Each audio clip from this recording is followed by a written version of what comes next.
എല്ലാവർക്കും നമസ്കാരം. നമ്മൾ ഇന്നിവിടെ പരിചയപ്പെടാൻ പോകുന്നത് ഐനിച്ചക്ക അഥവാ ആഞ്ഞിലിച്ചക്ക എന്നു പേരുള്ള വളരെ മനോഹരവും അതുപോലെ തന്നെ ഗുണപ്രദവുമായ ഒരു പഴത്തെക്കുറിച്ചാണ്.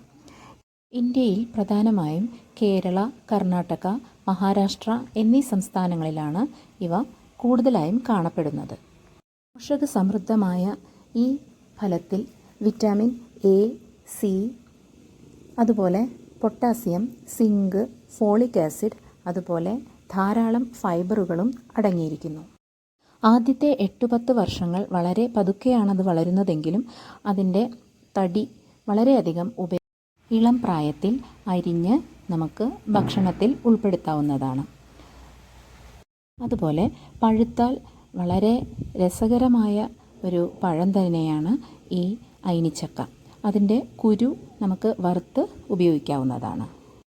വളരെ നീണ്ട വൃക്ഷങ്ങളായതിനാൽ മരം നമുക്ക് മരപ്പണിക്കും ഉപയോഗിക്കാൻ അത്യുത്തമമാണ്.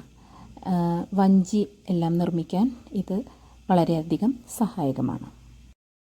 പണ്ടൊക്കെ നമുക്ക് ആഞ്ഞിലിപ്പഴങ്ങൾ ധാരാളമായിട്ട് കിട്ടുമായിരുന്നു. ഇപ്പോൾ വേനൽക്കാലമാകുമ്പോൾ നമുക്ക് റോഡ് സൈഡുകളിലൊക്കെ ഇത് വിൽക്കാൻ വെച്ചിരിക്കുന്നത് കാണാം. അപ്പോൾ എല്ലാവർക്കും ഈ വീഡിയോ ഇഷ്ടപ്പെട്ടു എന്ന് വിശ്വസിക്കുന്നു. Please like, share and subscribe. Thank